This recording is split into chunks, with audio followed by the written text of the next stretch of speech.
Welcome to the Tenkara Angler Level Line Podcast.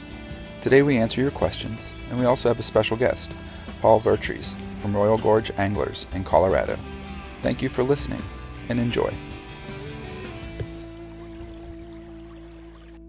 All right. Hey, folks.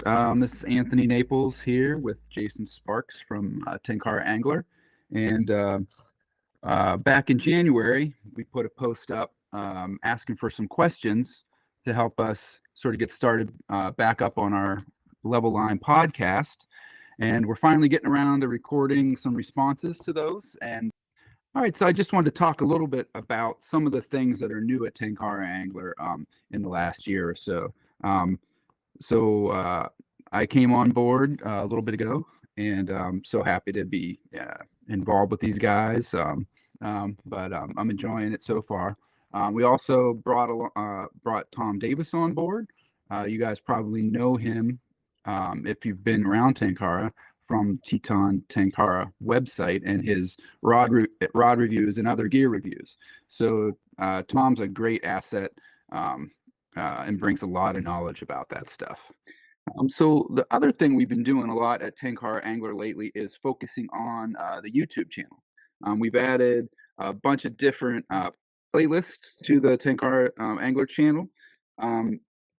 And some of the things that we've added are a series called Things I Like, which is basically what it sounds like. It's sort of a forum to discuss gear that we like, and less formal than a full review. Another series is called Tenkara Origins, and I've been interviewing folks and asking them how they got involved in Tenkara. So it's kind of reaching out into the community and talking to members of the community. There's also an ongoing series called Rod Reports, in which we try to do objective reports on Tenkara rods. We're trying to create a video series where you can go and check out all the specs on all the different Tenkara rods that you might hear about. Finally, we've got a series called Listen In. If you've been following us at all, you might know this had a little bit of a rocky start. So we're using some software to read Tenkara Angler articles and create an audio magazine.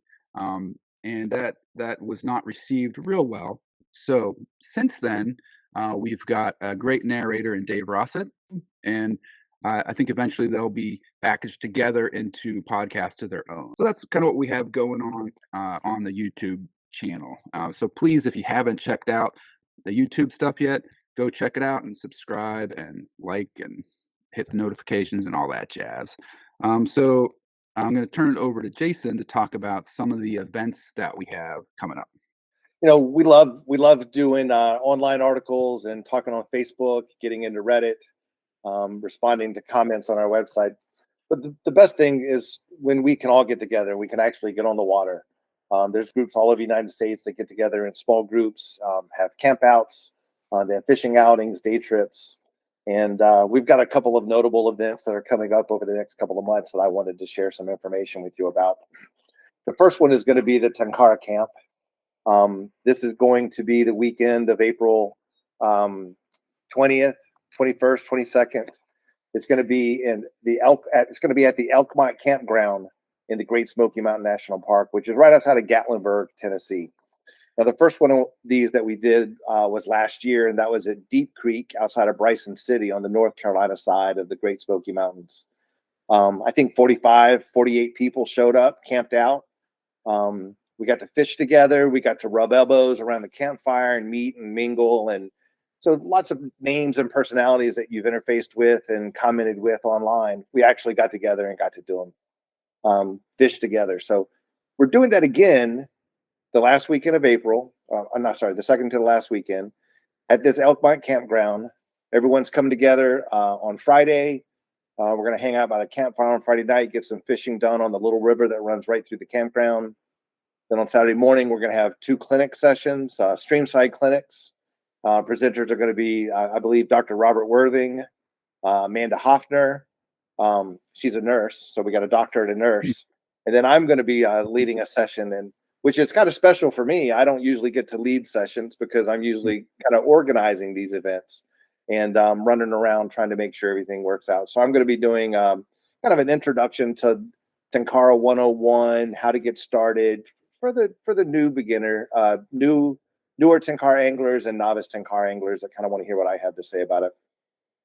That's going to be a fun weekend. The rest of Saturday is going to be free fishing, pairing up with people that you met or people that you just met there at the camp, and then Sunday is going to be fishing, and we're just going to sit around the campfire each night and talk, tell fish stories. Seems like a good time. The next one we have coming up is the Great Wisconsin Driftless Tenkara Campout. That's going to be June 2nd, 3rd, and 4th, up in the Wisconsin Driftless region. It's going to be at the Sophia Campground in Westby. I went up there 2 years ago and was just blown away with the fishing in Wisconsin Driftless, the style, the cows, the pastures, the water. But it was also a great time to meet a whole new set of anglers that aren't here in the Appalachians, aren't here in the Southeast where I get to fish with. So Zone and Dave do a great job organizing that camp. We're going to be getting together in the mornings, coming up with site plans, stream plans on where we're going to go, and then fish for the day. Maybe do half-day trips, cycle with a different group of people for the afternoon, and then the evenings, again, back by the campfire, rubbing elbows and talking to people that we typically only meet with online or meet once or twice a year. So it's a great time. I'm making I think it's a 15-hour, 16-hour drive for me, and I'm going. I don't think I could miss it this year. During the camp out, during that week, on June 1st and 2nd, is going to be an Oni Tenkara school. So the Driftless Oni Tenkara Immersive, led by Rob Worthing, is going to be happening June 1st and 2nd. It's a 16-hour course. And if you're just hearing about this now, it's too late. That thing is sold out. Tickets went fast for that thing. But Rob's going to be teaching, sharing the teachings of Oni in this, how to cast, how to sight fish, how to read water, long lines. I mean, it is an incredibly deep school or training session on how to really up your understanding of light line, long rod fishing, and it's going to be a success. I'm looking forward to being able to watch that. On the tail end of that, June 3rd, there's going to be a tactical nymphing workshop that Rob and Matt Smith are going to be putting on. And it's going to be really nice to see how to use long fixed line rods for nymphing, especially in the driftless waters that are have really great long drifts. The waters aren't typically very deep, but it's a really unique area because the bottom is very level across most of these streams. Later on in the summer is going to be the White Mountains camp out again up in New Hampshire, sponsored by Red Brook Tenkara. More details are going to come out with that. All these things have information that's out on Facebook in the Facebook groups and at the tenkaraangler.com site, so you can come and get information there also. If you have any questions about any of these events specifically, hit one of us up. We're happy to answer them and direct you in the right direction. And before I jump out of the events, Anthony, I'd like to encourage everybody that's all across the United States and in other parts of the world, if you've got a fishing partner, a buddy that wants to get together and fish, you guys plan your own event. Let's see campouts and hotel gatherings and lodgings pop up in Arizona or Ohio or the bug out that happens out in the Northwest. That's awesome. You don't need someone like me or someone like Zone and Dave to organize this thing. Let's start putting these things together. We'd like to see the one in Pennsylvania come back every year and kind of open up. And so it's really awesome to see that everyone comes together. Big year for events this year. Cool. Thanks, Jason. And like Jason said, if you go to the Tenkara Angler website, there's an events page and you'll see the ones discussed as well as a bunch of other events. So please go check that out. All right. So moving right along. Like I said, we had people submit some questions, and we have, 6 questions submitted by the community that we're going to go try to answer them and do our best. If we don't know the answer, we'll just make something up. But no, if we don't know the answer, we'll admit it. And hey, that's what comments are for. You know, if I hope that this generates other discussion, and comment on the web, the Tanker Angler post, or in the video comments, and let's share information and help other people. So that's what this is all about. So the first question is from Charlie, and he says, do you ever use a clear or nearly clear, a green tinted level line with a colored section of cider? Why or why not? And if so, under what circumstances? So I thought I would let Jason have a go at that first, because I honestly don't know if he ever fishes with a clear line like that. So I have never fished with a clear line. I've fished with some pale lines, and I fished with a couple of camouflage lines, like green fluoro, and actually Streamside Leaders had a couple of camouflage furled lines that I tried some years ago. And I'm thinking about fishing with a clear line. I think I could do it successfully, especially on a bright sunny day where the sun's maybe high in the sky and the clear line kind of lights up, right? And it luminesces a little bit. So the reason for that is because I kind of need to see the line. Now, yeah, it's not so much for strike detection, but it is for where I'm casting to and how the current is moving the line so that I can best manipulate and guide the line in the right current path that I want. I need to be able to see where that line is. If I can't see the line, then I'm not getting the drift that I'm trying to get.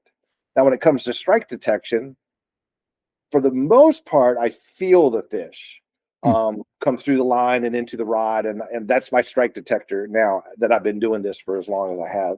But I can remember early on with Kevlar furled leaders and that pale yellow and some of the early casting with level lines. Now you're watching the line, that the junction between the end of the line and the tippet is my sight indicator. And you can see the current slightly bending the level line, and it moves with microcurrents and stuff. You need to be able to see the line do that. And then when it's moving nice and slow and then it twitches, there's a fish. So even if you can't feel it, it's a visual indication that that you need to try to set that hook. And I think if the line was clear, you'd lose that sensation. It's maybe more so if you were a novice angler and just getting started on this.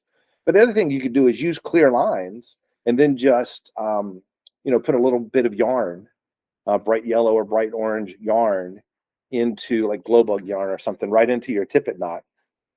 And so now you've got clear line and clear tippet, but you do have some kind of indicator. And I did that. I played with that. And so while I'm fishing for trout, I usually had small panfish and stuff come up and nip at my little indicator, which I decided I didn't like. So I went back to using high-vis lines.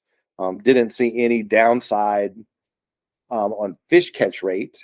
I don't think the bright line scares the fish in any kind of way. And for the most part, we all know the line's not really in the water. It's not sinking in the water for the most part. So I don't know, but I feel challenged now. I feel like this season I'm going to have to go out a couple of times with some clear or white line and maybe rig up some kind of indicator markers, like Paul and Rob and some other guys have developed, and see if I can't still effectively fish with a clear line.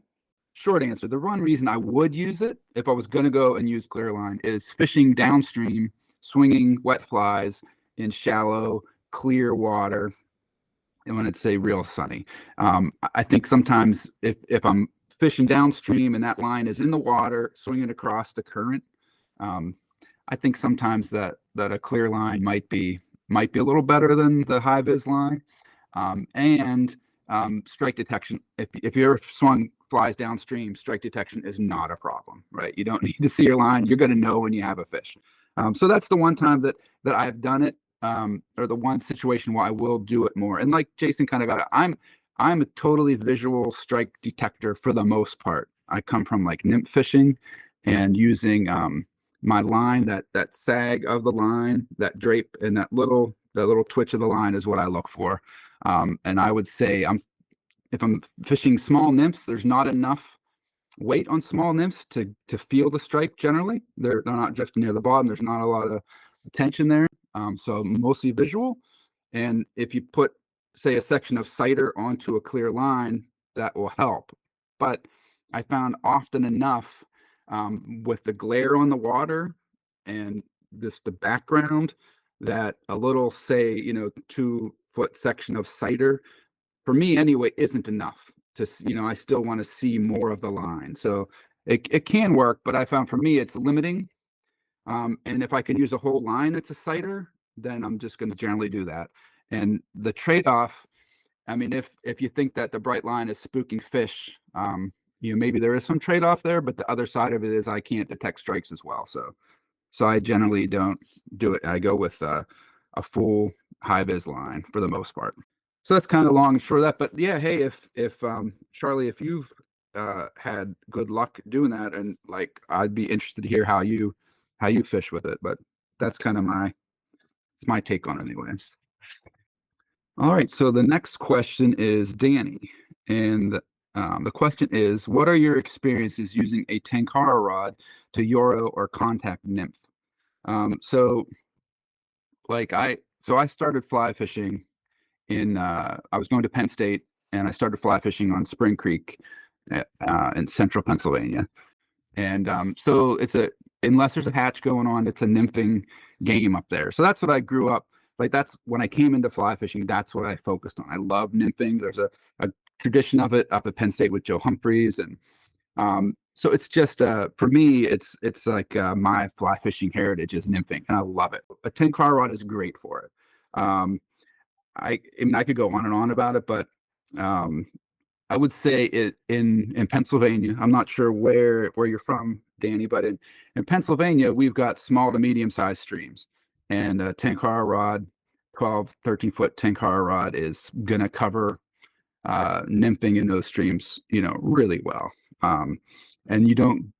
I'm not going to say there's no advantage to rod and reel, because I've gone out with some really experienced competition anglers, and they do pretty well with a rod and reel, and they can make it. They can do stuff that you wouldn't believe with those micro mono rigs, So they can do a lot of what we do, but if you're coming from Euro rods to Tenkara rods, the big difference for me is the control of the line. When you have a Euro rod, even a one weight Euro rod, the tip is still much stiffer than a Tenkara rod.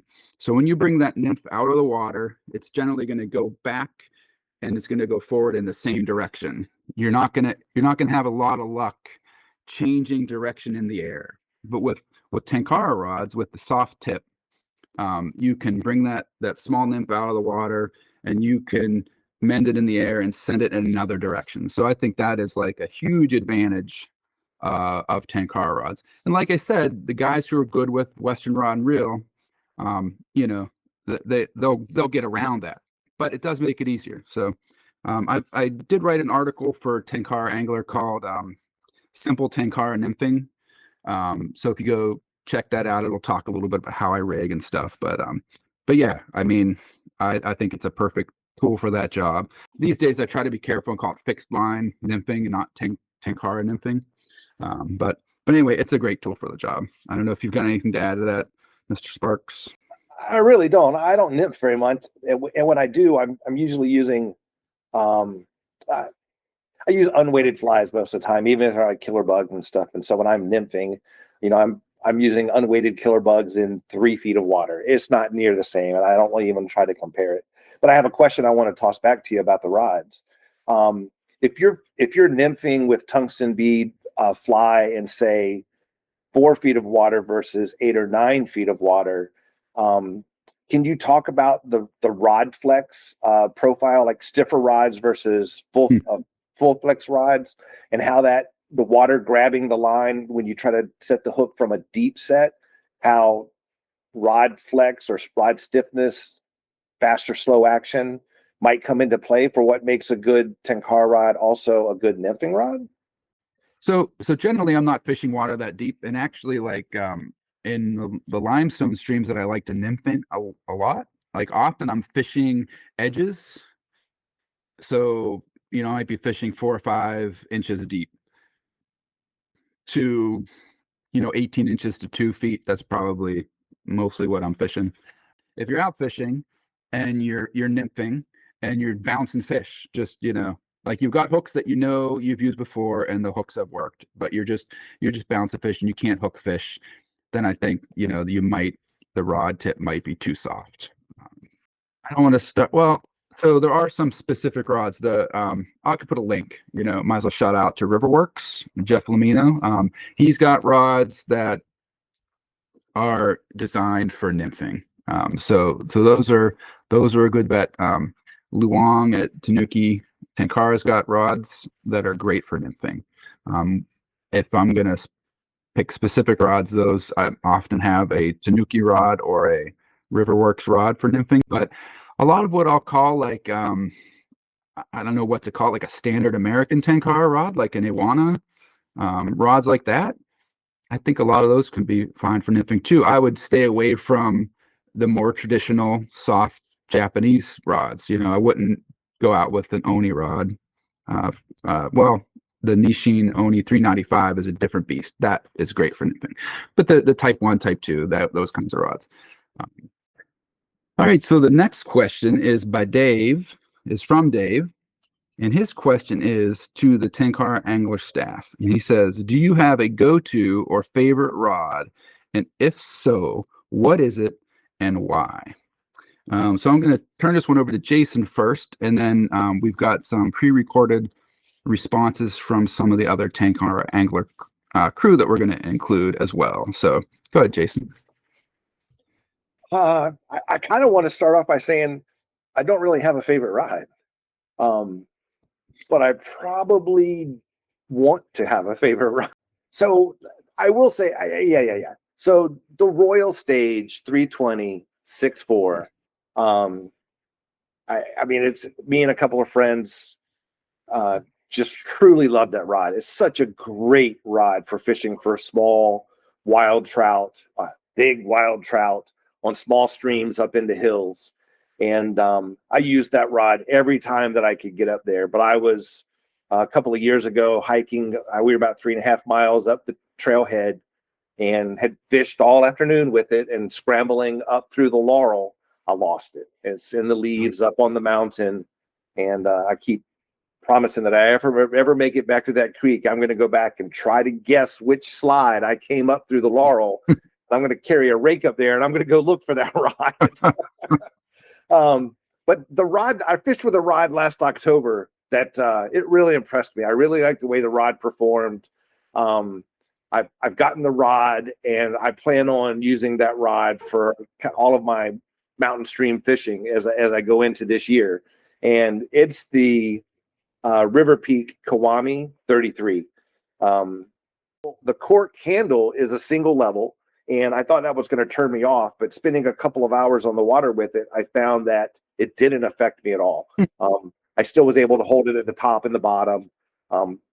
The rod looks unique with its little snakeskin wind on the outside shell of the carbon fiber. I think that's cool looking. I don't know what it does functionally, but the way that the rod flexes and the way the precision and control that I was able to have fishing in the Tellico River was really nice. So this year, I'm committing to that ride, hoping that it may become my new favorite ride. All right, but when it comes to rods in general, I fish with lots of different rods, lots of different brands, lots of different lengths, and sometimes I do that because it's a good ride for that situation, and sometimes I do that because it's not a good ride for that situation, and I want to see if I can make that rod work for that situation. So I think in general, don't have a favorite ride, but I'm sticking to Kiwami 33 for now. What's my favorite rod and why? That's a tough question to answer. As editor of Tenkara Angler, I get to fish a lot of rods. Maybe not as many as Tom Davis, but a lot of rods anyway, whether they're ones in my personal collection or rods that manufacturers send over for us to play with, evaluate, give feedback on, so on and so forth. Normally, my favorite type of rod is an 11-foot rod, and I'm really fond of the Oni Type 3, as well as the Nissin Royal Stage 320 in a 6'4" flex profile. I love those rods. I love to fish traditional Tenkara with wet flies and manipulation techniques, and those rods are both really great at that. But they probably aren't my favorite rod, and I'll tell you why. The rod that I'm going to call my favorite rod is actually a rod that I bring on pretty much every outing I ever go on as a backup rod. It's a pack rod, believe it or not, and it's a zoom rod, which are two things that I wouldn't think of. But when I think back on all of my fishing trips, this rod is always there. And no matter what rod I end up starting the day fishing, I always, by the end of the day, am reaching for this rod to fish it just because it's so pleasurable. So the rod I'm going to talk about a little bit is the Shimano Pack Tenkara rod. I like to fish in the Appalachian Mountains for brook trout, rainbow trout, the occasional brown trout. I also like to travel. I fish the Driftless. I fish Colorado, places like that. And this rod has gone with me in all of those locations and done extremely well. As I mentioned, it's a zoom rod that zooms from 310 centimeters out to 340 centimeters. So again, it's in that 11-foot range. And there's just something about the action of this rod that really appeals to me. From a multi-purpose standpoint, it handles manipulations and traditional Tenkara unweighted flies fantastically. It's also stiff enough where if you want to put on a light weighted fly with a small bead head on it, it will cast those adequately well and has a stiff enough tip to set that hook. It's really just an impressive rod, and one that I didn't think I'd like as much as I do, but I do. It actually makes me want to go out and get a couple more Shimano rods, potentially not zoom rods, but fixed length rods or single length rods rather, and see how they perform as well. They got something going on that's really, really cool here. And I think if you got your hands on a Pack Tenkara, you'd probably like it too. So I guess in closing, Shimano Pack Tenkara, didn't really expect to say this, but I think it's the truth. It's my favorite Tenkara rod right now. Hi, my name is Matt Smith, and my go-to Tenkara rod is the Oni Hanru 395. Not only do I believe this to be a nearly perfect rod off the production line, but this particular rod has been upgraded by Jeff Lamino of Riverworks with a solid foam core fiber carbon grip, and it fishes phenomenally. It is the rod that I fish 90% of the time. If I have overhead space to fish it, which is most of the Driftless and a lot more of the Rocky Mountains than you'd think, not quite as much of the Appalachians as I would like. And it worked out pretty good in the Sierras too, but this is by far my favorite rod.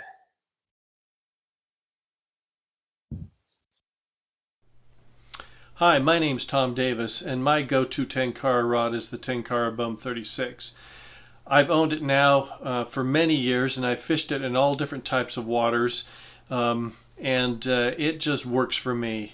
It's matched perfectly for my casting stroke and the way that I like to fish. It'll throw a very light line with an unweighted fly perfectly. It allows me to manipulate and control the line very well. It'll also throw a heavier line with a heavier fly, such as a small streamer or a bead head, also very well. I have fished all types of rods, fast actions to very slow action rods, and many of them I really like and use, but my go-to Tenkara rod is the TB36. Yeah, so my answer is kind of a cop-out. So if you're familiar with me, I used to run Three Rivers Tenkara, and I had a rod I developed with Tenkara Times called the 3RT Confluence, and so I fished that rod all the time because it was a rod that was selling. I developed it with him so that I would have a rod that was really comfortable, price wise and performance wise, to sell to someone that was starting out. I also was selling more expensive Tenkara Times rods and Oni rods. And if someone was new to Tenkara, was hard to recommend, you know, a $300 plus rod to them or whatever. So I wanted a rod like that. So, but I also wasn't going to sell something that I didn't fish all the time. So for years, I mostly fished that rod. And so, like, you know, that still is one of my go-to and favorite rods. And part of it is nostalgic and pride or whatever. But another part of it is, and Jason kind of hints to this a little bit, and that is if you stick with one rod, you really, I think it does pay dividends. Like being part of Tenkara Angler and running casting around for years, like it seemed like every time I went out fishing, I would use a different rod because I had a rod that I wanted to review or, you know, to talk about. And when you do that, you never get to know what the rod can do. You just don't get used to it. And so, like, for me, when I go out with a new rod, I end up having a bad day often. Like I don't catch as many fish, and it just, because you don't, or I don't land as many fish because I'm not sure how much that rod can bend and all that, where I go with my Three Rivers Confluence and I know exactly what it can do. You know, I know where I can cast, I know how much pressure I can put on it, and I just don't even think about it. I don't think about the rod, I just fish. So I think there's something to, like, you know, picking a rod and just going with it and fishing with it. You'll find the lines that work with it. You know, that you'll figure it out. So, I mean, we all like to get new stuff and mess with new stuff, but there's a lot to be said for, yeah, just pick a rod and fish it. You know, so I know it's kind of a cop out, but I think that I've had very few Tenkara rods that I've picked up, ranging from $50 rods to $300 plus rods that were terrible. Like I've got a Prox rod that I think you can get for $50 in Japan.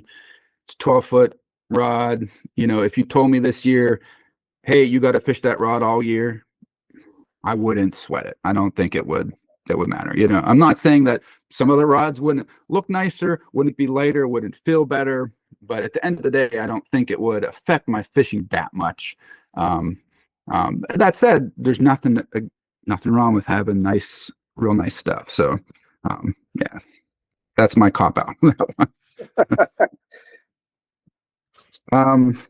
So let's see, what do we got next? So the next one is kind of this is a really good question. This is from Mike.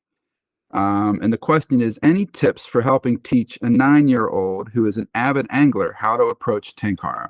So I'm feeling Jason's got some good stuff on this. I'll just tell you a real brief story before I turn it over to Jason. So I've got 2 kids. They're college age now, but my daughter is kind of the one that took to fishing more than my son did. And we were in vacation in Gatlinburg and driving along the river there. I don't know if it's the Pigeon River. I don't know for sure. The bigger one goes through there. And so we pull off to the side of the road, and she had never caught a fish on a fly rod or a Tenkara rod before. And so I saw a riffle and a pool and some fish rising below. And there's a big river, not a lot of trees to worry about and stuff. So I put her at the top of that riffle where it dumped into that bigger pool and let her cast out and swing flies across that pool. And she was catching wild rainbows, you know. So she didn't have to have accurate casting. She didn't have to worry about trees. And so if you have access to something like that, you know, my advice is don't take your kid out on a small brushy stream with lots of overhead cover and all that stuff. Try to find some bigger water, and swinging flies downstream is a great way to fish for a beginner because they can feel the fish hit. They can detect strikes easily. So that's kind of how I got my daughter to start fishing like that. So over to you, Jason. I don't know that you can make it much better than that. I would say take away as many obstacles as you can, right? So going to a small, tight stream, bad idea. Chasing, going into deep water where their fish are 30 inches and they're super picky, bad idea. You want to keep a kid interested, they've got to be catching fish, right? It was some years before I got comfortable sitting down on the dock watching the bobber go under, or I could do it all day on Saturday at 11 or 12 years old. But when I was 8, I couldn't do that. I wanted to be catching fish. And so my dad would take me to a farm pond, and we'd throw crickets or worms, and I'd catch more brim or bluegill or red breast sunfish than I could count. And it was so exciting, and I was hooked. And that's how I'm 52 now, and I'm an angler, right? Because I caught a bunch of panfish when I was a kid. So go to the city park. Go see if you can fish that golf course pond. Go to some still water. Go to someplace safe.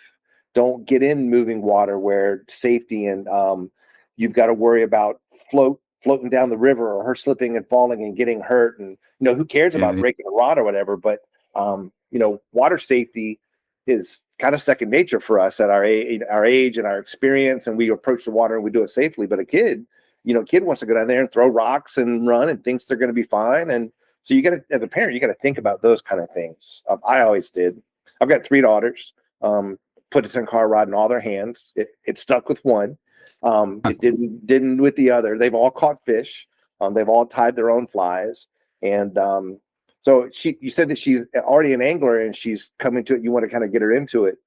But if you tie flies, or you teach her to tie flies, even basic simple flies, that brings her into angling, fly fishing a different way than it's kind of like as a kid when I would go out after a rain with a flashlight and try to catch night crawlers that came up in the grass, right? So now when I went and caught fish with the worm that I harvested out of the backyard, it was a completely different level of special. If you can teach her how to wrap some thread and a yarn around a hook, and then put a little dot of super glue on it, and then say, let's go down there and see if we can catch a fish. Now, when she catches a fish, man, it's all over. If you've managed the safety and the casting and put her on water where there's hungry fish, like panfish, and she catches it on her fly, and you're not going to be able to keep up with her. She's going to be saying, hey, let's go fishing. It'll be the best thing you ever did. Every Saturday will be a fishing trip. So that's kind of my lead-in advice for that, as working with kids and stuff. You got to set them up for success. All right. So the next question is from Robert, and this is a big question, and actually this could be a whole podcast in itself. So the question is, what to take into consideration when selecting rods and line based on fishing conditions and locations. Mike Agnetta has, who isn't with us right now, has filmed a response to that. So we'll go ahead and listen to that. So when it comes to picking a Tenkara rod and line, I usually think of a couple different things before I hit the water. Number one, what are the conditions going to be like? Those could be physical conditions, or those could be conditions like weather.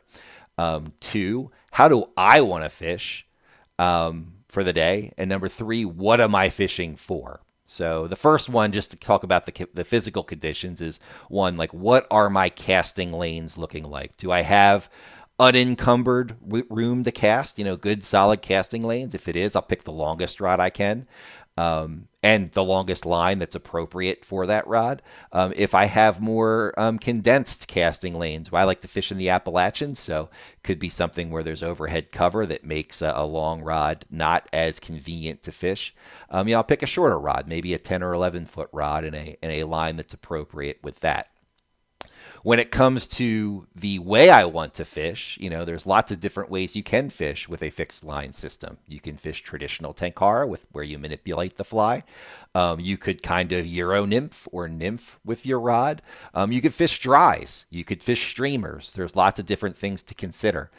So when I'm picking a rod and line, I want to make sure that it is suited for those situations as well. If I'm fishing a dry fly, or if I'm fishing traditional Tenkara, I can usually pick a rod that's a little bit lighter in weight. Length is still going to be dependent on what the surroundings are, but the rod itself, is tailored to how I want to fish. If I want to fish, say a warm water for bass, I'll pick a rod that's obviously burlier and a line that is appropriate for that. A lot of times I'll pick a PVC line in that scenario because it handles the heavier flies better. And if I want to fish something like a popper or something like that, it's perfect to fish that sort of fly. And the last part, the last scenario would be what species do I want to catch, or what kind of fish do I want to catch? And you want to make sure that your rod is appropriate for that as well. You know, if you're going out to catch bass or carp or something like that, you know, don't bring an 8-foot River Peak Pop Star. You're just going to get overwhelmed. You probably break your rod.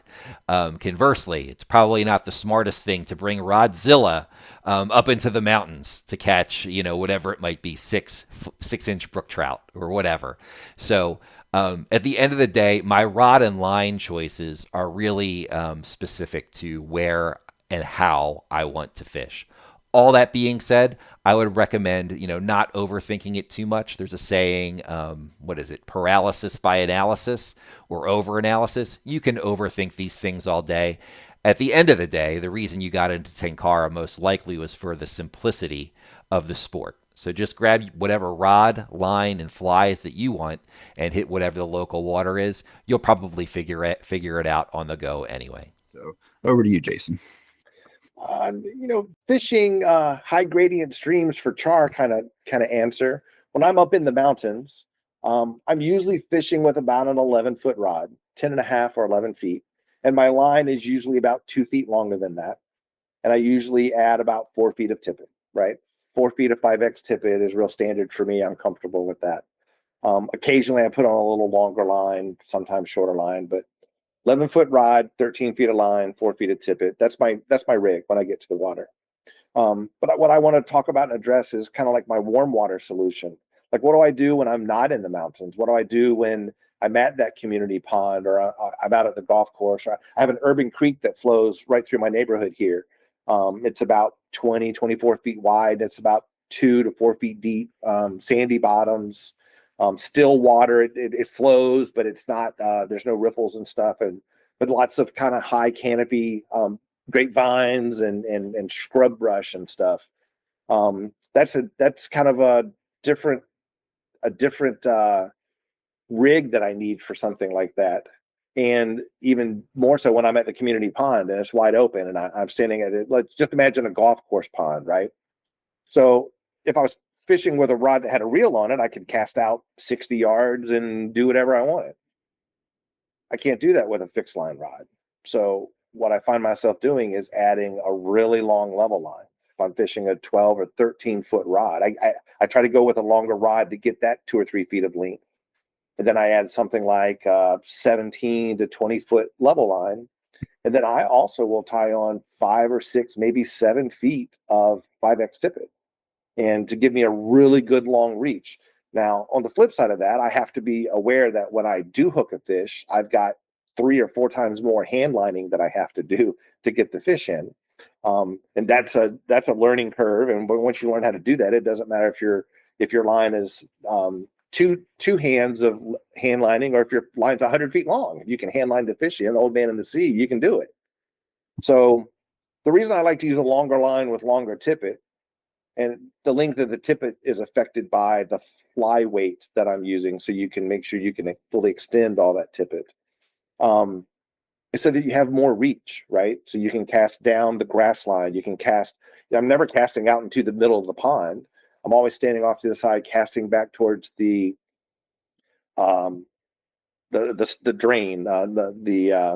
the levee drain at the end of the pond, or I'm casting up against the grasses, or I'm kind of in a bend or a crook and I'm trying to cast across a little cove underneath the trees. And you need the length to be able to do that. You also got to be able to worry about back casts. So it's not really a line length thing, but you learn how to horizontal cast. You change the casting plane of your rod.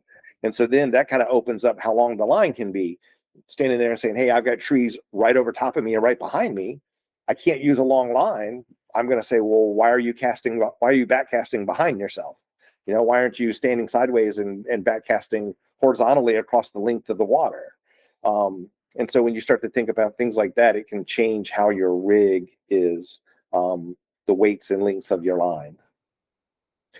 So yeah, on a pond, I think longer lines is an easy way to compensate for not having, you know, a quiver of rods where you've got a 17-foot rod or something, right? Just add line length and just hand line that fish in.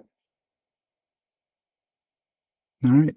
So Yeah, like I said, this is a huge topic, so I'll just talk a little bit about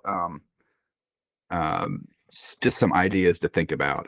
I think the one thing that is uh, when I go out, I usually make sure I've got a spool of level line with me, so I can, if I've got whatever line I've chosen to put on, I've got a spool of level line, so I can make it longer. Um, I'm ready to trim it down if I need to make it shorter. Um, and then I'll often take a PVC floating line, like a monocore line made from a Euronymphing line. So I'll take that with me. Um, and then I like to have um, like some nylon cider material with me. So I guess what I'm saying is I just like to make sure when I go out, I've got like a little kit so I can adjust on the fly. And often, like I'll find myself trimming my line down. I often find out I put a line on that's too long. That's happens to me all the time, and I usually end up trimming it down. Um, so like I said, I just like to make sure I'm prepared. So let's see. This is the last question, and this is from Nick. Any tips for fishing a large tailwater? And are there plans to make the podcast more regular? Sure would fill a huge void. So, to that second part, yes, that's the hope.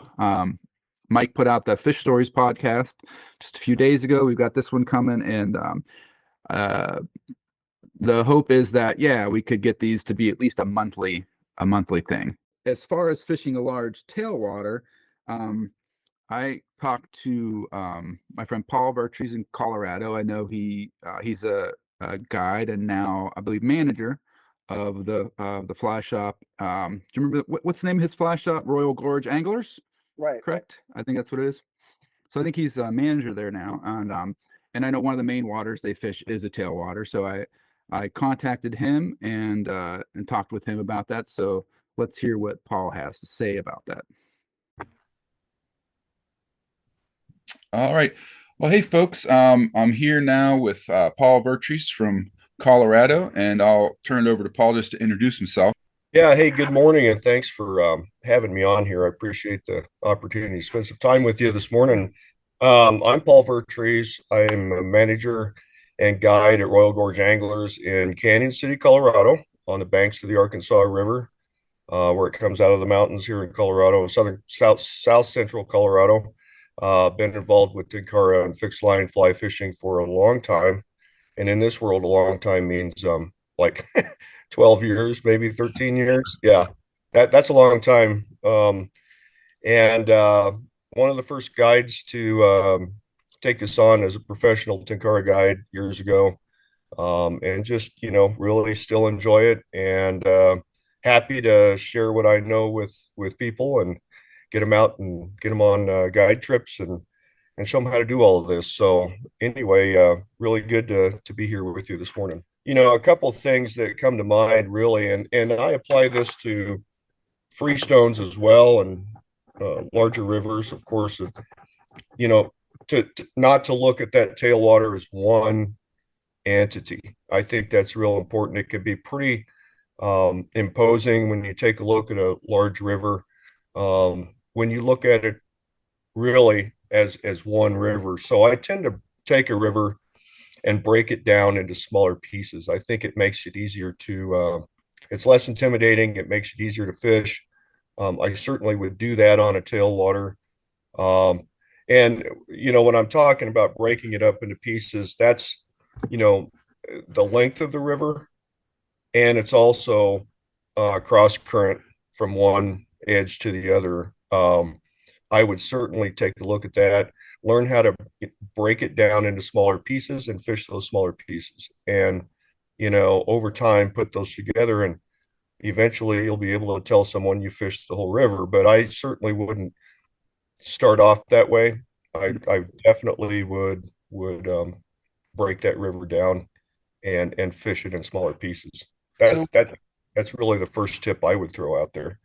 So when you're talking about breaking it down for folks, is it, in your experience, do you find fish in all those different, like you on the edges, and in the center of the river? I mean, are you fishing all that whole river? Like, Yeah, and there's places that with my experience on our tailwaters, there's pieces of water that typically don't hold fish, and those are shallow edges. Um, they just don't. There'll be some edges that do have some depth to them. That's fine. But really staying focused on seams, and seams will give you a really good longitudinal um, way to break a river down. So you're working out from the edge to the first seam, to fishing close water first, so you're not casting over where there may be fish.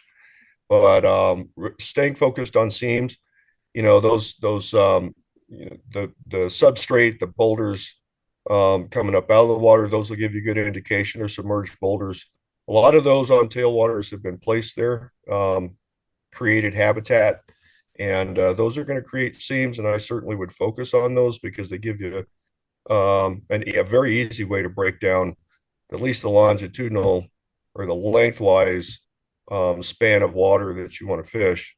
But really, I have found that on our tailwater, shallow edges are probably not going to hold fish most of the time. But they do make a fairly easy way to wade and get out to where you can target good water. So, yeah, using seams, pockets. Those pockets, of course, do create seams.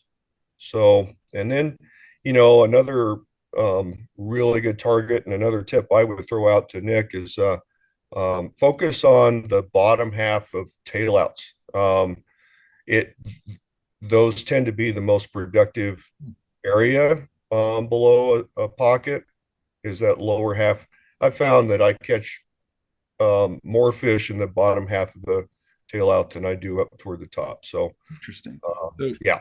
So what kind of water depth are you like when you're talking about the bottom of a tail out? Say you're looking at in general like 2 feet of water, or is it deeper? That varies. That's a great question. That varies depending on the flow, and our flow here fluctuates. I don't want to say wildly, but it fluctuates a lot throughout the year. So right now, so River, we have just a little over 100 CFS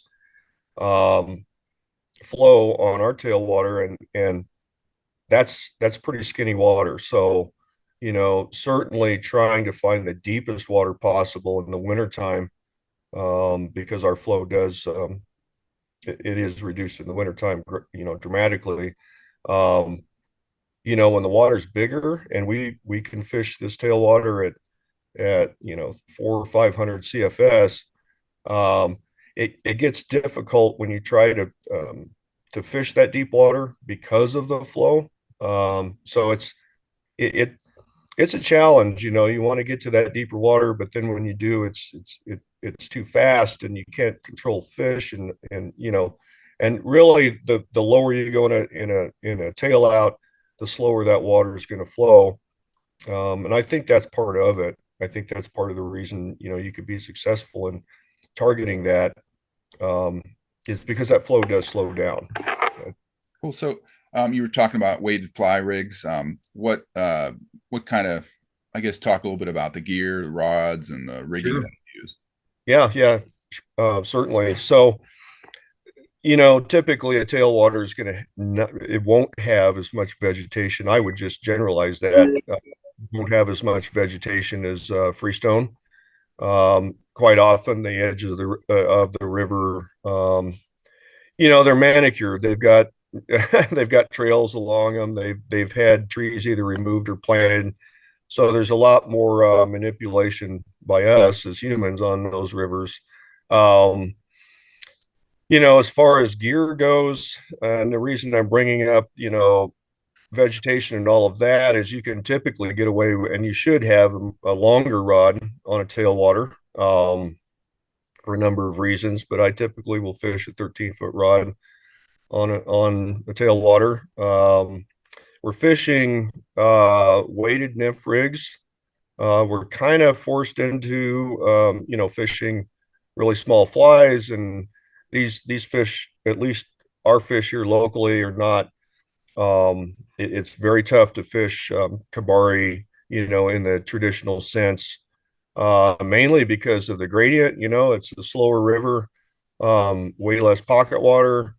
and it really becomes necessary to fish weighted nymph rigs. Right now, we're fishing size 22 and 24 midges, and that's what it takes. And even then, it can be a challenge sometimes.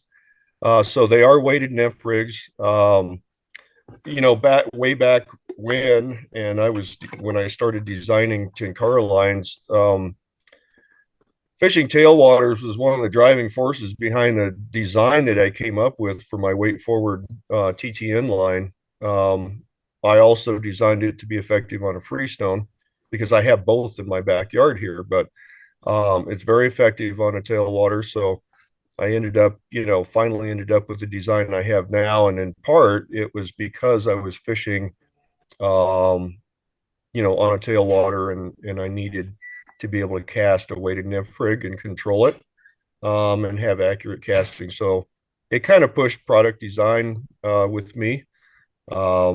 So I am fishing that TTN. We do a lot of nymphing. Once in a while, we will have some dry fly fishing on the tailwater, but most of the time it's a nymphing game.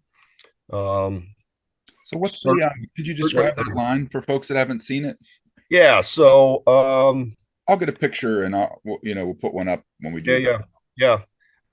So it's a weight forward or tapered weight forward nymphing line. It's fluorocarbon, so it's dense. It's going to sink with your flies. It's going to aid in the in that sink rate. And with the tailwater as well, being consistent from cast to cast with your depth once you find fish is very important. Those fish get pressured a lot on a tailwater, a lot more than a freestone. And so being able to target fish in the zone, in the water column at the depth where the fish are, I have put what I call depth dots on the span of the line. So it actually creates very, very accurate consistency from drift to drift on depth, on where you're drifting those flies in the water column. So it did push my product design and turned out to be a really good line. And I'm very happy with it. And I think, my customers are as well. I've gotten a lot of really good feedback over the years on that line, but fishing tailwaters kind of pushed that design to some degree. So it's tight line nymphing. So that line is not in contact with the water in the sense that it's laying on top of the water. It's pretty much in a straight line from the tip of the rod down to the weight and the flies. Very, very similar to Euronymphing. But making it work with a fixed line, with a Tenkara rod is a little bit different. And so, but yeah, you're leading those flies, you're staying ahead of your flies. Quite often I'll end up with that line at about a 45-degree angle to the water, which puts you in a very good position for a quick hook set because you're already lined up downstream. Yeah, so it's definitely very similar to Euronymphing in that sense. When I was selling rods, people would ask, like what size fish can a rod handle or whatever. And my response was, well, it's not just the fish, it's the water too, right? If you're out in the Wisconsin driftless and you hook a 22-inch brown, but you're on a stream that's 5 feet wide and there's nowhere to go, that's a whole different ball game than on a big tailwater.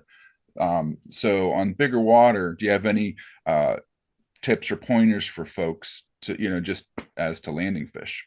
Yeah. So I talk to a lot of my clients on guide trips about this.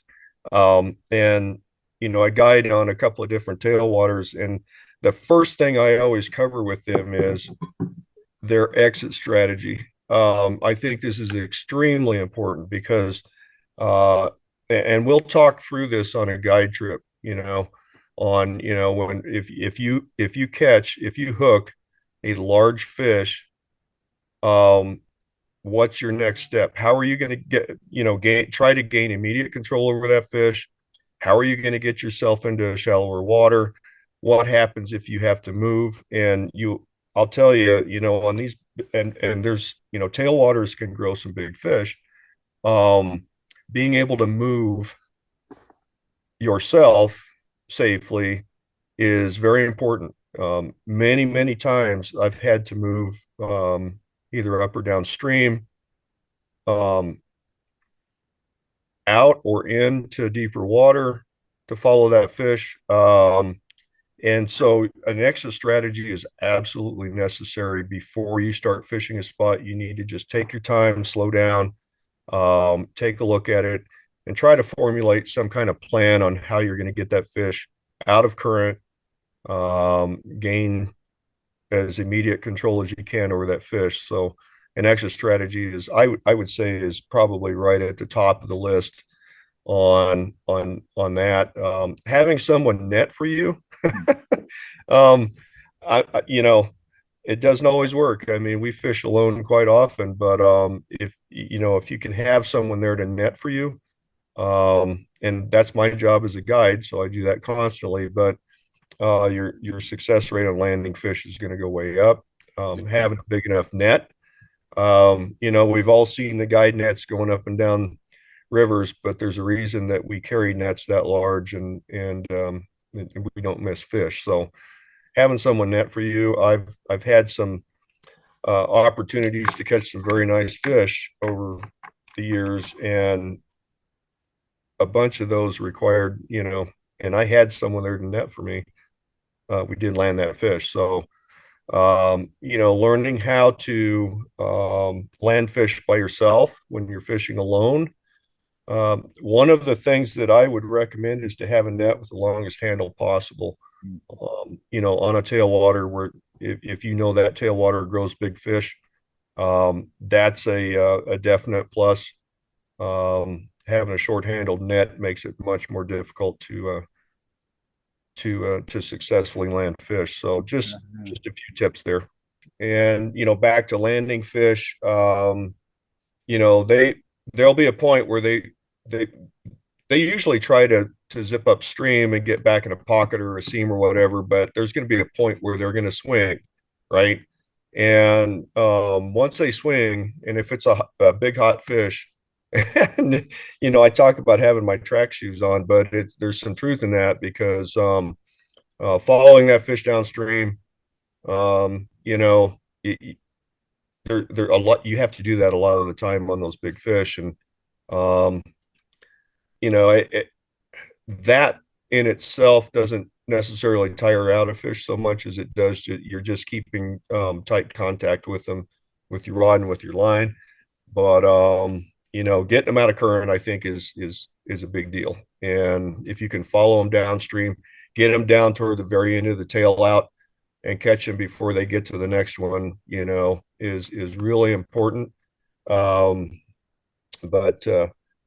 and you got to move. I've had fish run me 100 yards down a river before, and if I had pressured that fish, I would have lost it. So I guess my point to folks who listen to this is you're going to have to move sooner or later, and it's going to be downstream.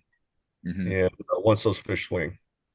I guess one last thing that I was thinking about is tippet. So just to get to the nitty gritty, what kind of tippet do you like to use when you're fishing these small nymph rigs? And yeah, great question. And I think in general you can get away with running a little bit lighter tippet with a Tenkara rod, because you do have that flexibility on the rod's part to protect tippet. Typically I'll run 4 and 5, always fluorocarbon, because I'm nymphing a great vast majority of the time. I'm nymphing, so it's going to be fluorocarbon. 4 and 5, you get down to those small flies and you can't stuff 5x tippet in a size 24 flyer. It gets hard, so we will have to drop down to 6. That's where it gets tough, and that's where you end up moving a lot if you have a fish on, because you just can't pressure that tippet that much. These fish are forcing you to fish very small flies, these midges that we're fishing, blue-wing olives that we're fishing, those nymphs, and they're pushing you down where you have to use smaller tippet, but at the same time, your risk goes up with losing fish as well. So, typically we find that we don't break off as many fish as we do have fish come off of the fly, because we're fishing with those really small flies. And a lot of time the fly is going to come out way before you're going to break that fly off. So you find that 4 or 5X is assuming you can get it through the eye of the hook, is right. On tailwater is still fine. The fish you're not spooking fish with, say, 4 and 5X tippet. It depends. Sometimes, some of the windows we have to fish our tailwater here, it is too big.